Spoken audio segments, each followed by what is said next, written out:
السلام علیکم نئی ویډیو سره تاسو ورکړی وو امید لرم چې تاسو ټول ورځ خوشاله وئ ژوند په مزو کې به وئ ډاکټر عامل لیاقت حسین په قتل کیس کې یو نوې خبر رامخې ته شو چې د ډاکټر عامل لیاقت حسین درېمې ښځې دانیه شاه د ډاکټر عامل لیاقت حسین قتل وکړو د ډاکټر عامل لیاقت حسین قاتله بل څوک نه بلکې د هغه خپله درېمه ښځه دانیه شاه وخته دانیه شاه ډاکټر عامل لیاقت حسین په کومه طریقه باندې قتل کړو د دانیه شاه خبرې سره په دې ویډیو کې شریکوم ټول معلوماتو لپاره زموږ چینل سبسکرایب کړئ تر نشان خامخا وخورئ چې زموږ هر یوه معلوماتي ویډیو تاسو ته په اسانۍ سره ملاویږي دوستانو د ډاکټر عامل لیاقت حسین درېمې ښځې چې د هغې نن سبا د طلاق باره کې خبرونه په سوشل میډیا باندې خپرېدل هغه رښتیا و دوستانو دانیه شاه خپل خاوند ډاکټر عامل لیاقت حسین ډېر زیات په بېدلدۍ سره قتل کړو ډاکټر عامل لیاقت حسین ته چې علاج وه هغه به دوړه نشوه برداشت کولی خو دانیه شاه د شپې راغلې ده د هغې په کمره کې دوړه پرېښې ده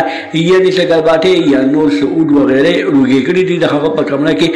لوګې پرېښې دی په هغه لوګي په وجه باندې ډاکټر عامل لیاقت حسین ساه بنده شوې ده او هغه ساه بندولو په وجه باندې ډاکټر عامل لیاقت حسین ډېر زیات په بېدلدۍ سره قتل کړی شوی دی دوستانو چې کله د دې پوره تفتیش راووتو او پولیس د دې پوره مطمئنتیا وکړله نو پولیسو په دانیه شاه باندې دا فیصله وکړه چې دانیه شاه به ګرفتاره کېږي خو دانیه شاه وایي چې ما ډاکټر عامل لیاقت حسین نه دی قتل کړی زما خاوند ما ته ډېر زیات ګران و ما ورته د خوشحالۍ زندګي تېره کړې وه اوس به ګورو چې ډاکټر عامل لیاقت حسین اصلي قاتل څوک ده خو خلک په دانیه شاه باندې داسې قسمه نیوز خپروي د نورو معلوماتي ویډیوګانو لپاره زموږ خبر میډیا چینل سبسکرایب کړئ تر نشان خامخا وخورئ چې زموږ هر یوه معلوماتي ویډیو تاسو ته په اسانۍ سره ملاویږي والسلام